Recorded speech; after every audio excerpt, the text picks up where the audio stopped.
Fact that if we're in public life, we've got to be an example. Possibly even later that day that Savage Avid quoted you, I think, in the Houses of Commons, as he sort of laid out the fact that he felt he couldn't have confidence in Boris Johnson. There has to be integrity. There has to be transparency.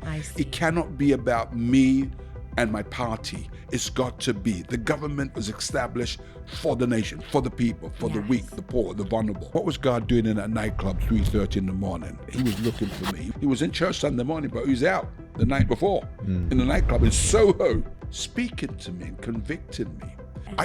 I became very disillusioned. I couldn't figure it out. I went to church and I looked up and I saw a white Jesus, blonde, blue-eyed blonde hair. And I thought, he looks like the people who hate me. I ran to the teacher and the teacher held me whilst they were kicking and laying into me. When I went to school, I discovered I was black. My parents forgot to tell me that, At one point, I was seriously hemorrhaging. A nurse at the hospital in that room said, "You shall not die, but you shall live and declare the words of the Lord."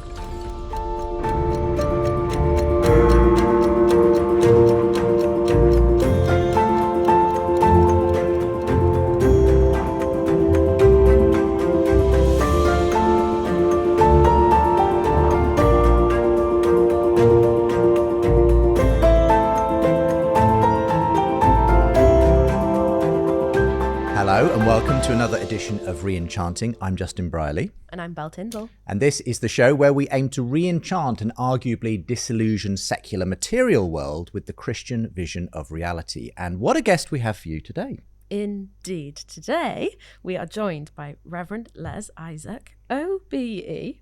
Shouldn't forget the OBE. Never forget the OBE, who is the founder of Ascension Trust.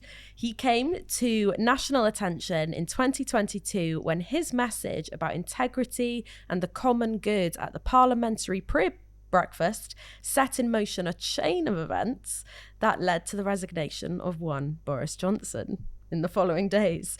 But Les is probably best known as the pioneer of the Street Pastors movement. Every weekend, Street Pastors provide care and support to late-night clubbers in nearly 250 cities and towns across the UK.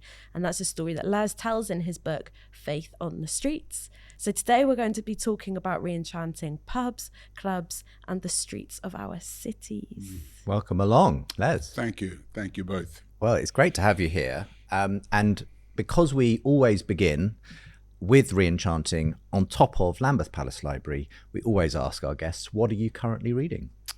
Well, I'm currently reading the Bible. We debated before we started recording whether this was a legitimate book choice because, like Desert Island Discs, is it the one that you sort of have to say? Yeah. Well, I think for me, having spent lots of time talking with people, whether in the church and outside the church, there's a major gap in terms of the church's confidence, Christians' confidence in reading the Bible. And secondly, so much things are happening in our world today. We're trying to make sense of it theologically, historically.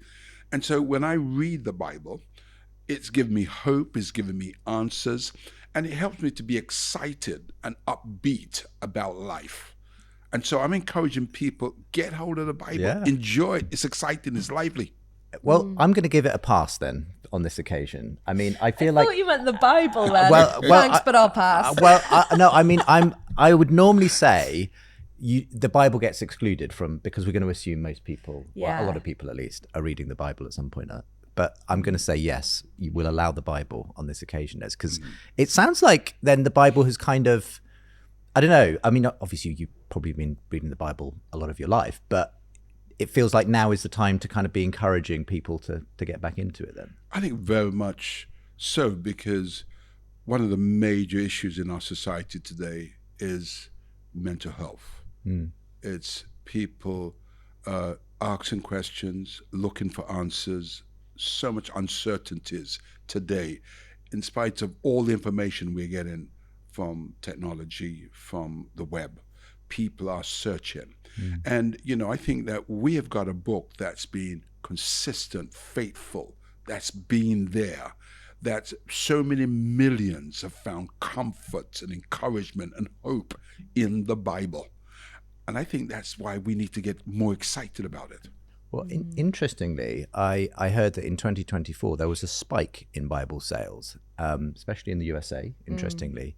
And it's interesting because obviously the Bible's always been a bestseller, but specifically that there's been a spike in the past year was quite intriguing to me. Perhaps there's a sense that people are turning back to the Bible in often chaotic, uncertain times. It's kind of, I guess for some people, it sort of represents something of a bedrock or something like that. It's interesting, when we started Street Pastors over 23 years ago, we gave out, the most Bibles we gave out were to young people. And still, young people are saying, could I have a Bible?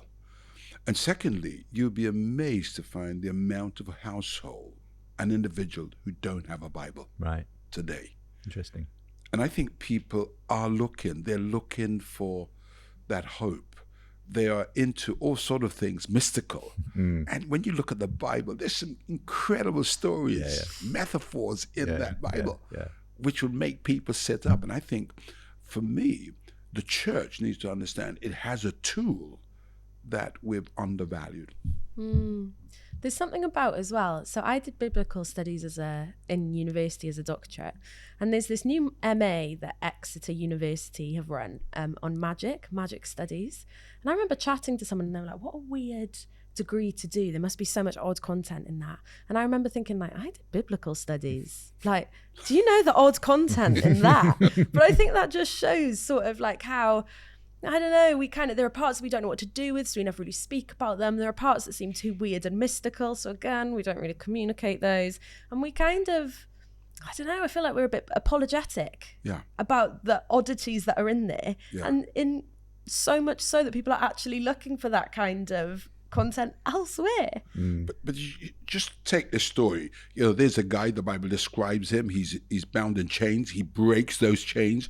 They can't hold him in prison. He's out there on his own. Everyone's scared of him. And Jesus comes along and he becomes like a pussycat. And then Jesus does some exorcism on him.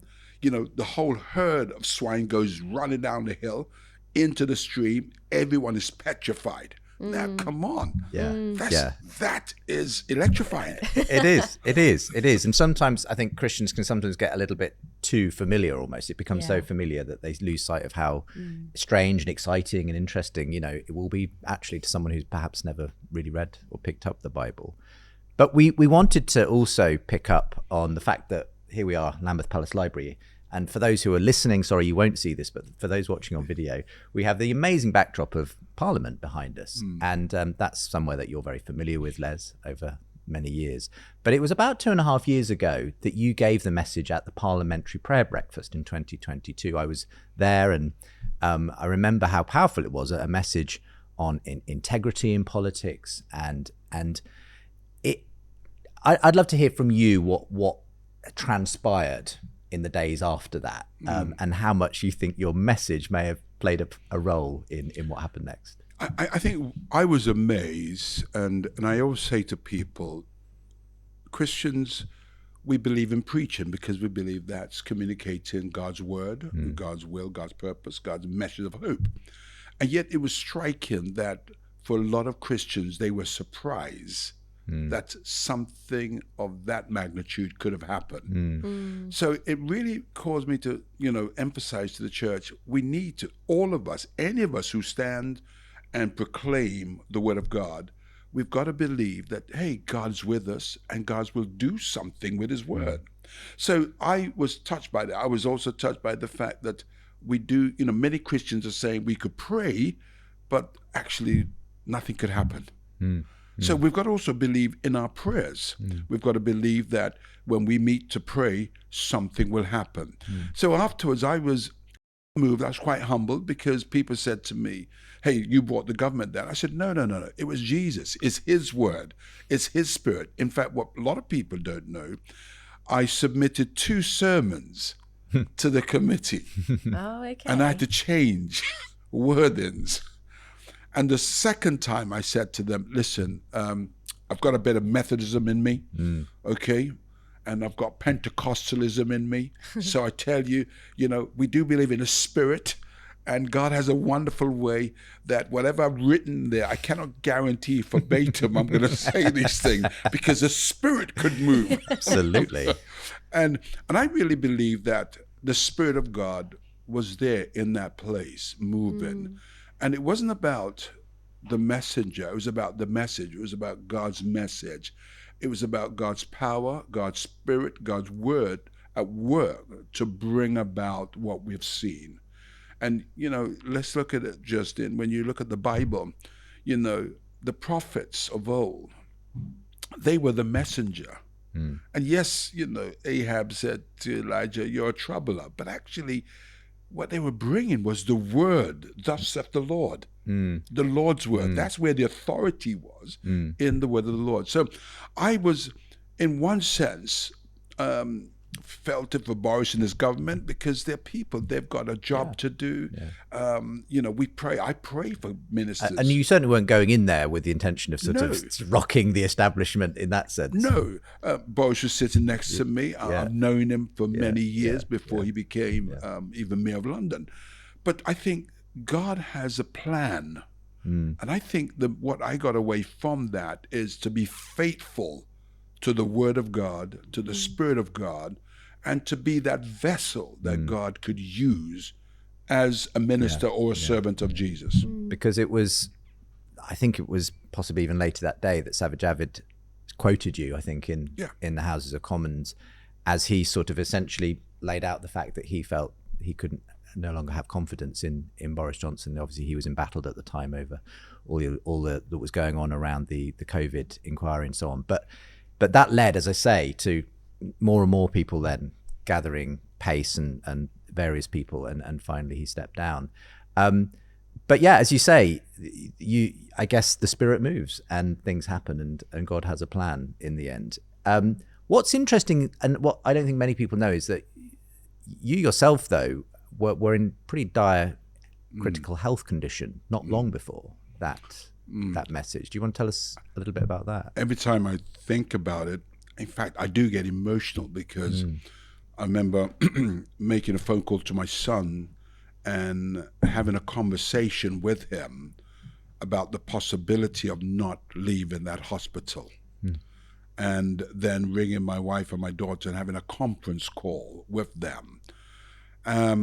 It was dire, and I at one point I was seriously hemorrhaging, and several things happened. A nurse at the hospital, in that room where there was no equipment because I was being discharged, and this nurse said, "You shall not die, but you shall live and declare the words of the Lord." Oh, wow. Gosh. And she was doing all the things that she needed to do. Before I knew it, there was a whole team of doctors around me. But that nurse declared that over me. Didn't know her, cannot even remember her name. If I saw her in this room today, I wouldn't recognize her. And a day later, the Bishop of Southwark, Bishop Christopher, rang me and said, "You're not going anywhere yet. You have much work to do." And that was, I thought, well, the Anglicans still have some prophets. But that word lifted my spirit, lifted my hope. That word from Bishop Christopher. Amazing. And so these were complications that had come up from an operation that you'd been undergoing, and it did look pretty. It was touch and go at one point. Yeah. And so you were making preparations for possibly not being around, talking to your family and everything about that. I mean, thank God you came through in almost miraculously, from what I can tell, and were able to obviously give that address not long after those events. I suppose this is just one indication, though, of your rather unusual life, let's say, Les, and the fact that you keep the people around you and your family on their toes, I imagine, in all kinds of ways. Your son is a well-established music artist as well, Jake Isaac. And what has it been like for the family, though, having a dad who's involved in so many things always on the go, I can guess it's probably, it's sometimes been tough. It is. I think you've used the right word there. It is tough. It has been tough. I think my wife once put it that we're at a point now where she doesn't have to threaten me with an ASBO. And I've had to apologize to my wife and to my children. And I spend much time now speaking to leaders about the importance of getting the balance right and ensuring that we do not, in the name of ministry, shipwreck our marriage. And it has been tough. And I suppose that incident, again, took me and my family, another step deeper into our relationship, our spirituality, recognizing our vulnerabilities and, weaknesses as human beings. And so for us, I think it's made us even stronger. We do have a good relationship. I do have a fantastic relationship with my son and my daughter, my wife. And that experience just helped us to say, listen, let's do what we can whilst we can. Yeah. I want to rewind all the way back. But before I do, just one question before we go on to your life and then Street Pastors, is just, firstly, I think some people will be thinking about, again, what happened 2 years ago. Some people will be quite surprised that Parliamentary Prayer Breakfast exists. Not everyone knows that that's a thing and that happens and how much impact that has. But also, I'm just curious, just for anyone who wasn't there, which is the majority of us, what did you say? Like, what actually was the substance of your message that had this mad domino effect? It's interesting. I was preaching years ago at a church in London. I was with the Operation Mobilization Organization and hundreds of people there. And I came to the back of the church and there was a Chinese guy who came in, was invited off the street to hear my sermon. He was crying. And he said, "You said." Yeah. And I'm thinking, mate, I don't remember that. Oh, okay. Okay. Yeah. And this is, It's always a good sign, I think. Yeah, this is the power of the Spirit of the Lord. I have my notes there. And obviously my emphasis was about the fact that if we're in public life, we've got to be an example. Right, okay. There has to be integrity. There has to be transparency. I see. It cannot be about me and my party. It's got to be. The government was established for the nation, for the people, for the weak, the poor, the vulnerable. You talked about the common good quite a bit. The common good. Yeah, okay, well, this makes sense. I see why it had the impact it did. Yeah. Right? But I think what's important for us to remember, that in any message where God's given to his servant, it's about God's power and authority being released on those words. Remember, Paul says, I don't come with you with enticing words of men's wisdom. Yeah. He talks about, not man's wisdom, but with the power. And somehow we've lost the emphasis on actually the things that we talk about in that pulpit could be, in the human eyes, trivial, but it's power to God. That really also speaks into having people like you in buildings like that, which I think sometimes we can kind of wash our hands and be like, oh, we should just keep these things separate and it's a bit of a lost cause, whatever, like for whatever reason. But having you in that building as, like you say, a vessel for what God wanted to do. There will be some people very angry with me for saying that Boris Johnson resigning was what God wanted to do. But you know what I mean? Is important. And you're right, it changes things from the inside out. And that's such a great reminder. That's so good. Okay, as promised, I would like to rewind all the way back. You moved to the UK from Antigua. Can we start there? Just tell us about life pre-move, life post-move, the move itself, and then we'll work on from there. Do you know, I again, it's all emotional in terms of when I think about Antigua. Antigua is an island in the Caribbean, 365 beaches, 108 square miles, something like 90,000 people. More beaches than square miles. Exactly. Nice. And as a young child, as a young boy, growing up, in our culture, it was very rich. Respect, discipline, religion, all part very much embodied in the culture. So if I saw someone on my way to school who was older than me, I had to say good morning. I had to say good afternoon. I had to stop and, really acknowledge that person. If I'm coming home, someone's sitting on their veranda and said, boy, you look hungry, come and get something to eat. Go in the kitchen and get something to eat. That's how it was. And if I went to school and I was late for school, I'd be in trouble. And if I was naughty in school, the teacher at the end of the week would come home and rebuke my parents. Wow, okay. Okay? Rebuke my parents. That sounds like the Welsh Valleys. And then my parents or whoever it was would be sort of laying right hand of fellowship on me, which, was really interesting. So, and then Sunday, we all had to go to church and we all had to recite the golden text. And the golden text is where the preacher took his text from to preach. And we got home, and you may think it's a bit draconian, but we got home, and before Sunday lunch, we had to recite a bit of that to show that we were listening. How about that? Oh, Wow. Unfortunately for me, I would always sleep in church.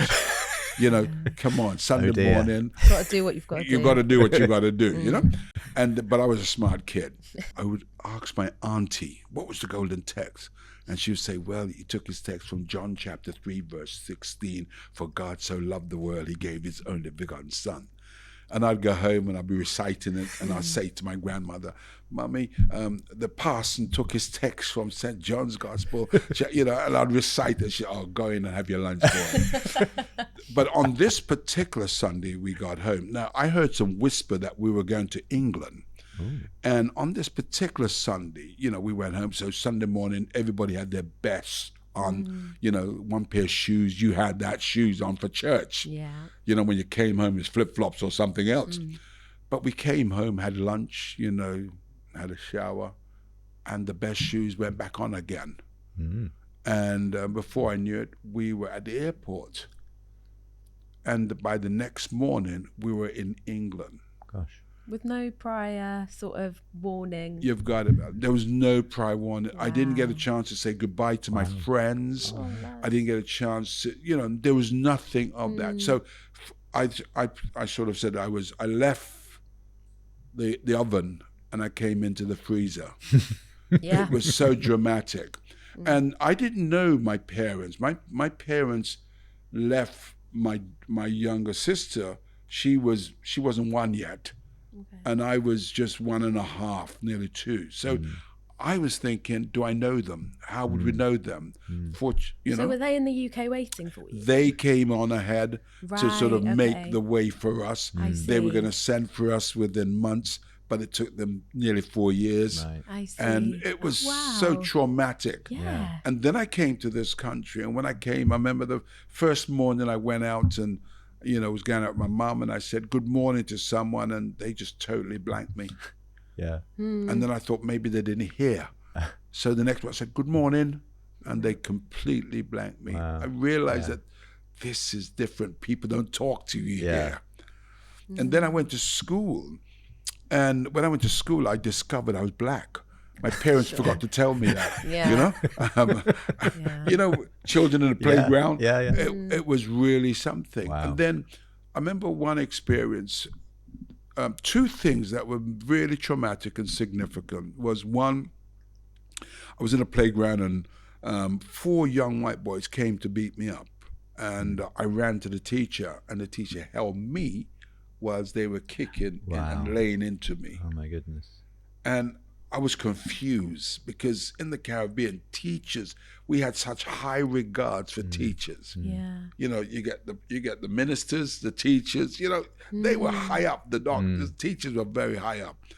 And what was very traumatic was I was unable to go home and explain to my mother the incident because she automatically thought I was the problem. I must have done something. So because her expectation of teachers were very high. Yeah. So it was extremely difficult. In fact, within the first 6 months, I wanted to run away, go back to Antigua. So it's very traumatic for me as an experience coming to this country. I'm not surprised.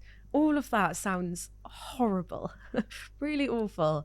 And in that time as well, so very much a Christian life in Antigua, Christian life not so much in the UK. What happened there?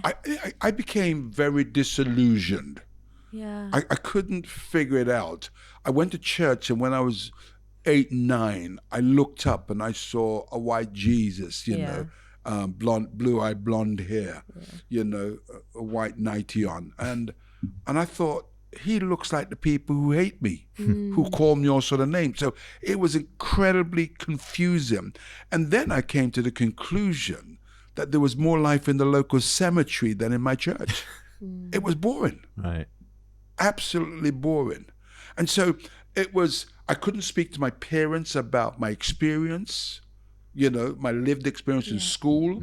I couldn't articulate to them the feelings and the thoughts, because in those days, children are seen and not heard. And what compounded the problem was my father left my mother and us when I was 7 years of age. So all of these things were just happening to me and to my brothers and sisters. Yeah. This eventually led you towards actually adopting something different, Rastafarianism. It did, because it came to a point in my life where, again, and I don't think nothing's changed. People are still asking questions. Young people are asking questions. People are asking questions. Who am I? You know, do I have faith? You know, where is God? Who is God? You know, what does God look like? You know, and I began to think about, and it's a context backdrop was Angela Davis, Malcolm X, Elder Cleveland. All of these things were happening. Black Power, Black Panther. All these things were happening. And there were no sort of space for me to create, to ask those questions and get some answers. I couldn't I couldn't go home and say, Mom, how come Jesus is white? Oh man, that was dangerous. Right. Yeah. You know, I couldn't do that. And I couldn't speak to the minister of church to ask that. And so for me, I was looking for something that I could identify with, my experience, my culture, you know, and Rastafarian played a very important part in that for me at that time. I suppose there was nothing within Christianity or the form that you sort of experienced that made you feel seen or loved or understood. If anything, it was telling you the opposite. Like you say, Jesus looked like all the people who didn't understand you and didn't like you and didn't treat you well.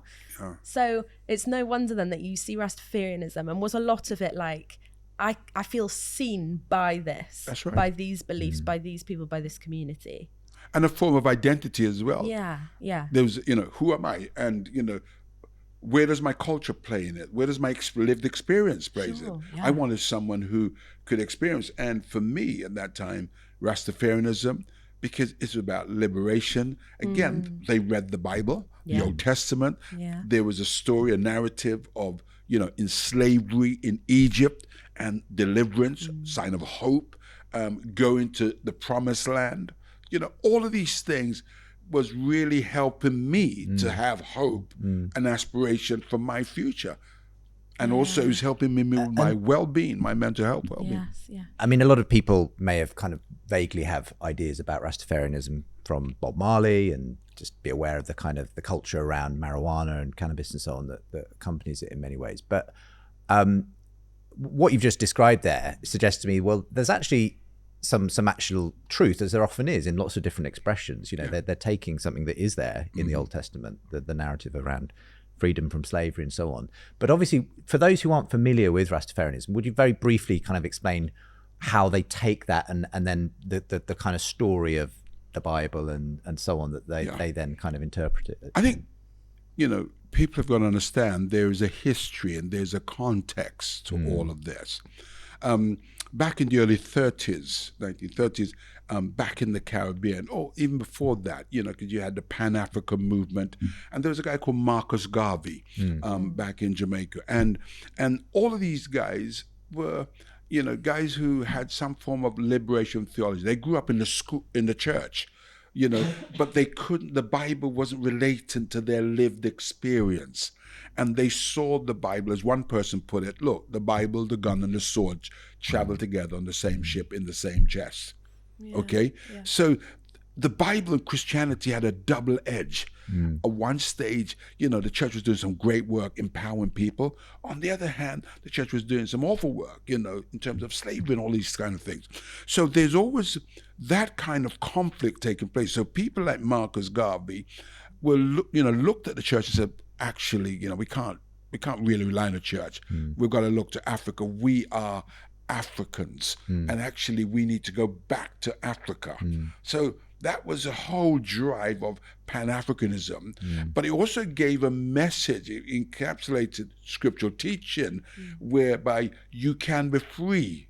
God could set you free and deliver you from the hands of Pharaoh. You see? And so, you know, and this guy sort of spoke, and people say it's prophetic words, and he said, well, out of Africa will come forth a savior. 1935, somewhere around there, Haile Selassie was crowned Emperor Haile Selassie. In Ethiopia. In Ethiopia.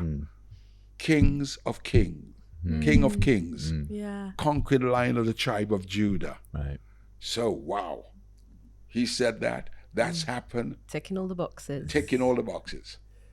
Yeah. And so that's kind of where the movement really gained a head of steam. That is where the movement gained traction. Yeah. And so there was a clear biblical Old Testament teaching. And again, about Rastafarians having dreadlocks. Yeah. You know, we know that the Nazarites, you see the Jews in Stamford Hill today, they've got two long pieces there. That's their locks. Yeah. You know, and for the guys, that's their locks. So the Rasta was a Nazarite that doesn't do strong drink, that doesn't comb his hair, and they grow locks, a sign of their commitment, a sign of their dedication to the Almighty.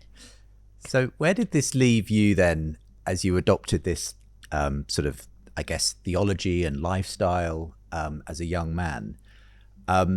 Did you kind of see yourself as sort of, you kind of found the truth, the thing that other people were missing? And what eventually led you to question it, I guess? I think for me, it was interesting because there were several things, as I said before. There was a political part of it. You know, you had songs like Get Up, Stand Up for Your Right. Yeah.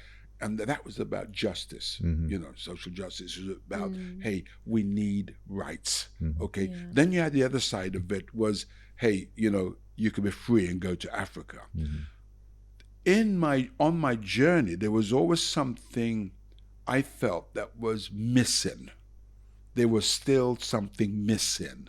And I didn't know what it was. And so I was always open. And I remember the first time that I heard something, and I didn't know what it was. You know, I was there in a club not far from here in Soho, and I was smoking a spliff, and I heard a voice saying, "You don't belong here." Now, 3:30 in the morning, hearing a voice, and I thought, man, this spliff is good, you know.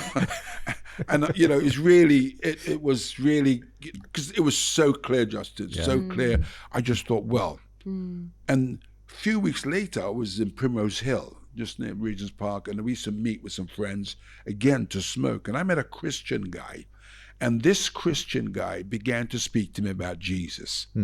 Now you can imagine, I thought, mate, forget that, you know. Bother. And I was so defensive.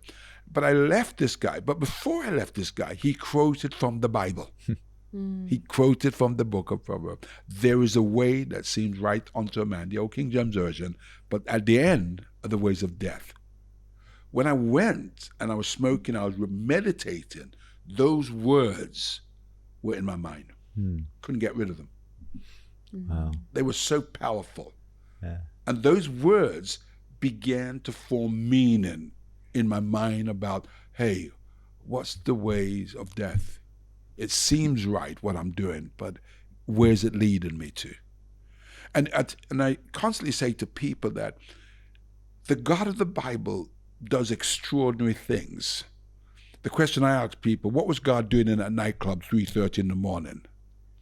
He was looking for me. He wasn't in church. He was in church Sunday morning, but he was out the night before in the nightclub in Soho. Yeah. And he was in that room with me, speaking to me and convicting me. And I remember living with my girlfriend. I said to my girlfriend, I cannot live with you anymore. Wow. Didn't go to church, wasn't a Christian. Oh, so no one told you, okay, this is what it means, you need to do this. No one told me that before. Oh, wow. But I said to my girlfriend, Carol, I cannot live with you no more. What am I going to tell the Almighty when I meet him? Wow. How did you respond to that? Yeah, I can imagine. Yeah, he smoked one too much split right now. Yeah. But you see, those for me is conviction. Those for me is God, His Word, His Spirit at work. Yeah. I didn't understand. To be honest, I couldn't get my head around it, but I knew that something was happening. Yeah, okay. And presumably you eventually were introduced to the Jesus who wasn't the blonde-haired 90 version. Yeah, I was. And again, that circumstances in which that happened was that my father, as I said before, left myself, my mother and brothers and sisters when I was 7. My mother died, and he decided he'd want to come back home and live, because I've got a younger brother and sister, live with us. And there was tension, a lot of tension. And I said to my father, look, I'm a Rasta. I believe in peace and love. I don't deal with violence. And I said to him, but I'll kill you if you mess around. Wow. And part of that was anger, because he had left us and now he wants to come back, and part of it was provocation. Yeah. And it got so bad that I decided to go to a place that was just on Hampstead Road to buy a machete. And I made my mind up I was going to kill him if he done anything, said anything, I was going to kill him. I made my mind up that I was going to do it. And yet I believe God, in His grace, in His love, had charted a course for me, because that day I met a Nigerian guy who was studying theology in England for 3 years, and 3 weeks before he was due to leave, he met me on that day. And I asked him about Africa. He told me about Jesus and the cross. Wow. Because I guess in your mind, Africa was the savior. So that's what you wanted to hear about. But for him, he was like, Africa's wonderful, but it's not the savior. Jesus is. That's right. That's the way that conversation went. That's the way that conversation must have been annoying for you. It wasn't, because if it was a Caribbean Christian, I would say he's been brainwashed. Okay. If it was a white person, I would say, no, no way. Yeah. But because he was an African, I wanted to hear him out. Sure. Okay. And this guy, it must have been less than 15 minutes he spent with me. Less than 15 minutes, which I've never forgotten that evening. I walked home that evening and, I wasn't smoking. I was very sober, very coherent. And I heard this voice, my son died for you on the cross. My son's blood was shed for you. Wow. And I had an issue about, which son? Because this whole issue of white, a white Eurocentric Jesus, it was a blockage for me. But it came through very powerfully. And I remember it took me 3 days. And I remember finally one evening I got on my knees and said, God, I don't believe in this white man Jesus, but if you're real, help me, save me. Well, to cut a long story short, you became a Christian, and of course you ended up in ministry yourself, and eventually you had this vision to establish street pastors. I think street pastors must be getting on for nearly 25 years old now. 23. 23. Okay. Yeah. So tell us how this all happened. What was it that sparked this extraordinary initiative, now covering, as I say, around 250 towns and cities across the country and in other parts of the world as well, to see Christians going out on Friday and Saturday nights to offer care and support to pubbers and clubbers? Where did that all come from? I've always been passionate about the church being relevant. I describe the church too often as Christians as secret agents licensed to do nothing. People don't know that they have faith. People don't know that they love Jesus. I've explained my journey And one of the questions I asked myself then was, why didn't I hear this before? Now, I'm not talking about Bible basher, someone who walks around with a 4x4 Bible and tell everyone, hey, you're going to hell. That's absurd. Yeah. You know, the gospel message is about love. And because of that, I've always engaged with society. So my first congregation that I led, I went out, I took a year, I met every landlord in my community. Wow. Every pub I visited, I hang out there, I'll have a drink in the pub, I'd meet the people, I'd play snooker with them, I'm just hanging out. Mm-hmm. Schools, I'd visit them and say, how can we support you? What could we do?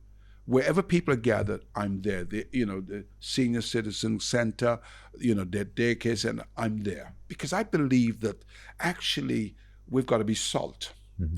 And so it was in that context of really having a heart for community and society, that when the issues of drugs, guns, and gangs and binge drinking hit our community, it hit our towns and cities, I was asked, I remember I was at a meeting at the Evangelical Alliance just over there in Kennington when it was in Kennington. And a journalist rang me and says, Reverend, what's the problem with society today? And the problem. The problem. And I'm thinking, whoa, I'm not Jesus, Yeah. And I remember just styling it out. Someone throws something at you and you just, you quickly think of something. But when I got off the phone, I asked myself, Les, what is the problem? What's the problem? Is it poverty? Is it education? Is it a lack of fatherhood? What is it? Indulgence? What is it? And it took me on a journey to meet with police. So I met with police and I said to them, explain to me your challenges. And the Bible commander would say, well, Reverend, my challenge, 24-hour clock, he says, between 10 at night until 12, there's problems, and from 2:30 until 4 o'clock, there's major problems. This is 2:30, 4 o'clock in the morning. In the morning. Yeah. But he says from 2:30 p.m. in the afternoon until 5 to 6, that is where crime is the highest. Now, what happens between 2:30 and 5 to 6? Children leave school. Okay. And I think that's still a problem today with us. And I thought to myself, wouldn't it be nice if the church, blessed are the peacemakers, could just get out there, not to beat people up over the head with a 4x4 Bible, but just to care, to listen, and to help. And that was the thing that hit me. Then I went on the streets of Manchester, and I went up there on the streets of Manchester, and I was hanging out with a guy up there called Paul, and his wife said, I said to his wife, I need Paul to come out with me 11 o'clock tonight. We're going down to Moss side, She said, Les, are you sure? I said, yeah, man, come on, he's okay. I could say he's Jesus, and just lighten it up. And it was really interesting. And so Paul and I went out on the streets in Moss side, 11 o'clock at night. We got there about 11:15, and there were young children, 8 years old, 12-year-olds, 13-year-olds. And it was really interesting because I met a group of young people. They were talking about bulletproof vests. They were talking about knives. But what really hit me, there was a group of young people about 1 a.m, and this young girl was speaking. I said, hold on a minute. I said, young lady, you're beautiful, you're intelligent, you're highly articulate. What's the problem? And she looked at me and said, no one's ever told me that before. What does that say to us? And then the BBC came out with me in Birmingham, a reporter, and he said to me, Les, the journalist said, Les, could you just stand aside? I want to ask this guy some private question. And he said to this guy, what do you think about these pastors coming on the streets? And the young man says this, we have so much bad things on the street. We need some good people. We need more people. We need pastors on the streets. We need people who are going to bring a different vibe, a different message. And so for me, those were the drivers for me. Yeah. Yeah. There's and it stretches far and wide. As I've said a few times on this podcast, I'm from Pembrokeshire, right? The teeniest, tiniest little corner of West Wales, and you better believe there are street pastors there patrolling our one street that has a nightclub on it. And they do amazing, amazing things. There's something about, so people who, you know, a range of people listen to us. Some of them are not Christians, but I bet they've encountered a street pastor. And what is it about? They have a certain demeanor, like they're in uniform and things like that. What is it about like the uniform and the authority that they hold? Why is that important? I think it's important because it's relevant. Okay. People see people out there. They're not there for themselves. They're there for the people. Right. And people are touched by that. Yes, yeah. And, you know, so many years later, people still ask the question, why are you doing it? Because it's quite a costly why? thing. Yeah, why? Yeah. And then, do you get paid, they ask. And when we tell them, no, I can't repeat what they say on this program. Just right? shock. You know what I mean? And they, you know, it's really affirming because they say things because they genuinely mean what they say. They're taken back. Yeah. Last night I was in a meeting and I was asked to go to Brighton sometime as quickly as possible because the street pastor there will be 90.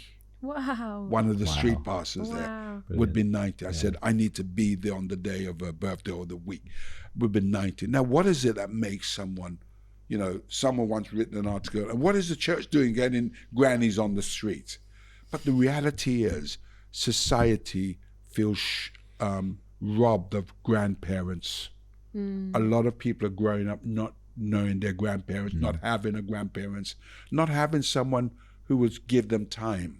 The amount of young women who just cries on women's shoulders. The amount of guys who feel, I could talk to you. Yeah. So that's why it's so important. Yeah. It's always felt very incarnational as well to me. I remember recording a radio documentary in the early years of street pastors and going out with you in Brixton, Les, and just being very struck not only by the help that the street pastors were offering, you know, the clubbers and pubbers, but also just the relationship they had with the doormen and the landlords, as you say, of the pubs and that kind of thing. And I did a quick interview with one of the doormen at one, and I asked him to kind of describe what he thinks it's about, and he said, well, it's a bit like God on the streets, you know. And that was his, and I remember that. I used that as the title of the documentary piece. But it just struck me as such a fantastic way of, literally, you know, God became human. Well, Christians were just going out and being God to people in those places where you didn't necessarily expect to find them. And that's right, because, you know, I say to the church, guys, we only go out there when we have this kind of relationship with society, and it's an operational one. We go out and engage them when we want to. Yeah. And then we withdraw. We don't have a unity relationship with them. And for us, we build relationship with people. The amount of door staff, the amount of nightclub owners, the amount of restaurant people say, could you pray for me? Could you remember my nan? Could you remember my family? Remember my relationship? Mate, I'm not religious, but I like what you do. And is that relationship that people then say to us, come on, tell me what you believe. Do you really believe in life after death? Do you believe in Jesus? And it's out of that relational context that people ask us all the question. And I say to the police and to the Home Office and to government, I say, listen, when I go out on the street, or we as street pastors, we go with a holistic approach. We signpost people. We call the ambulance for people. You know, we talk to people. But also we bring spirituality. It's not by force. But people ask us, and we bring that because that's a holistic approach. People have spiritual answers that the police can't deal with, the ambulance service can't deal with, the government can't deal with, but we can. And people thoroughly enjoy that. Yeah. And I know that the local authorities, the police, do notice an effect when street pastors come and start to get involved in their local area. And you obviously work very closely with the police and the local authorities and so on in terms of being able to respond to things on the go. What you know, What is the kind of effect, if you like, in terms of what's happening on an average night when the street pastors are in play? I was in Exeter Police headquarters some years ago, and I thought the chief constable summed it up. He said, the atmosphere changes when you guys are out. And in fact, they know when street pastors are out, and the towns where there's a shortage of police officers, once street pastors is there, they say it's fine. Wow. They say it's fine. And I think the impact that we've seen and the police have seen on the street is that we have such relationship. We could diffuse a potential altercation with a lollipop and a good grandma. It's harder to sort of curse someone when you've got a lollipop in your mouth, isn't it? But relationship and respect. The amount of men, rugby player guys, big burly guys who will say, come on, John, behave yourself. These people are doing a great job. Right. The amount of young women who say, oh, Nan. And that's it. Yeah. You take them apart and you just talk to them, you diffuse it, everybody goes away. Yeah. There's definitely as well, nights out can be quite dangerous for women. And just the idea that someone's there purely to care and to see and to watch is such a valuable thing. It's just like you're just saying to people, if you're there, we're there. It's as simple as that. Like, that's how much we care about you. We have, if you are in that place, we will be in that place too. Exactly. And bearing in mind, we are in every area of our community. Yeah. You name it. Yeah. We are there. We are visible and we're in the presence. It's interesting because not far from here, there's a massive gay venue, right? And people say, oh, you're going there? And people was talking about, you can't go there. I said, this rubbish. We've got, there are people there. They're people. Yes. People. And we don't go out there and say, mate, what's your sexual orientation? People are people. They need help. Yeah. And we was there that one night and a guy said to me, I suppose you're here looking for the lost sheep. Right? I said, yeah, mate, it could be you. And we just had a conversation for about 40 minutes. Really great conversation. And I think for me, we've got to remember, Jesus was in those places. You think about this woman, she's a prostitute. Jesus in the midst, and she's there. And the guy said, hey, if he was a prophet, he would have known who's touching him. The gospel is powerfully full of love and compassion, and yet the gospel is redemptive, and we've got to get hold of that. What do you sense people are kind of there for when, obviously we know what the street pastors are there for, but the people who are out in the pubs and the clubs and everything on a Friday and Saturday night, what are they looking for, would you say, Les? That was a question I sort of sought to answer yesterday in a meeting with a lot of people from the nighttime industry and pubs and bars and restaurants. People, a vast majority of people, and what I said to them yesterday, a vast majority of people don't look at the outward appearance. There's a facade in our society today.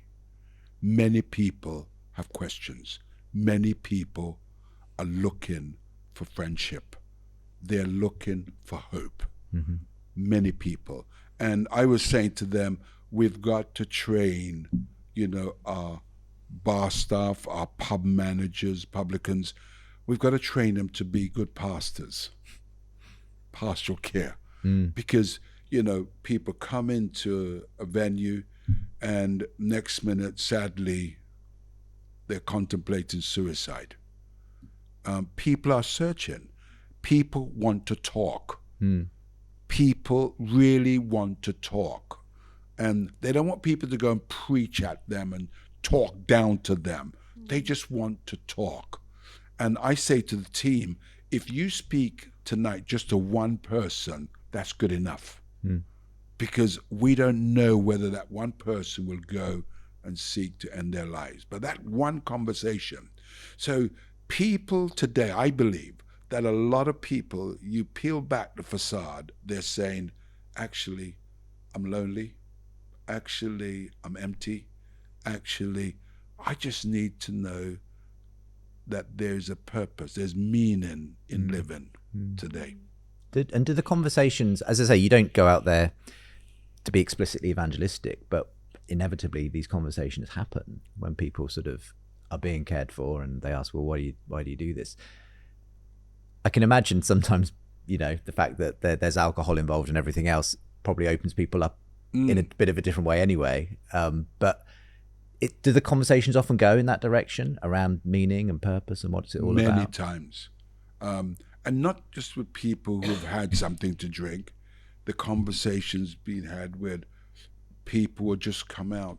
I remember one evening, a lady came out, a group of them, 8 of them, and I was with the Baptist minister and her husband, and there were 3 of us there. And this lady just walked up to us. She said to the group, "You carry on."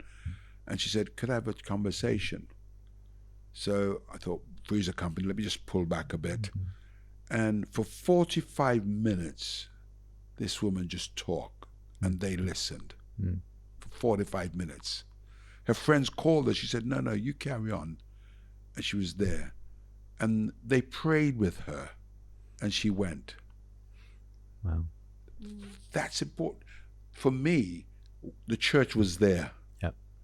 Jesus, as the scripture says, Christ in me, the hope of glory. We were there for that person. And I want to believe that there was a word of comfort, there was a word of hope, there was a word of encouragement to that individual for that evening. So, we saw the big crowd, but actually what she was looking for is that space to talk to someone. It reminds me a little bit. So I've been really challenged over the past few years where every time I've walked past something, I've had like something that sort of, it seems like a person's in some kind of distress. Like not just at night time, just any time of day. And I've always had this little voice in my head that is sometimes God and sometimes me, but just that it has to be good news that you just walk past them, Belle. Like someone who believes in Jesus, who loves God, has just walked past. That has to be good news for them in whatever way you can make it. Otherwise, what's the point? So it's kind of like that, isn't it? Like it's kind of like us thinking, if we see someone in distress, if we see someone falling out of their heels, which I have done, I am the owner of some street pastors flip-flops. If we see that, it has to be good news for them that we're there. Yeah. Because that is the gospel. Yes. And it just seems like that is what you are and what you do. And that's so wonderful. Yes. And I think we've got to constantly remind the church we embodied good news. Yes. We've got to constantly remind. And I'm not saying that individuals don't have challenges and circumstances, but I'm saying, hey, listen, let's have a closer look at who we are. Yeah. We're heirs and joint heirs of the kingdom of God. We've been, we use those biblical terms, redeemed, we've been set free, we've been paid for, and there's hope in that. And I think that we've got to rediscover that excitement, whether we're in the office, whether we're, in the army, whether we're hospital as that nurse, wherever we are, we've got to walk and say, hey, you know who we are? We are children of the Most High God. And that for me is exciting. Yeah. I guess what I love about the street pastors is that it's very open-ended. It's whatever happens on that night, whoever you bump into, and you're just going to be one small part of someone's story, but it could be sowing a seed, it could be doing something that's quite significant for that person. Just as, in your story, it was someone kind of sharing something with you in one moment who you could have dismissed, but actually it stayed in your mind, that verse from Proverbs. I guess at that level, it's important to sort of, I suppose you've got to be very willing to be non-judgmental, just accept people where they are, whatever's happening. A lot of people might think, oh, Christians, they're the most judgmental. That might be the sort of the idea they have. How does being a street pastor, I suppose, subvert that idea that Christians have this high moral standard, and if you don't meet it, you've failed, and so on. What is it about what you go and do that says actually no? It's not at all like that. We're all in the same boat essentially.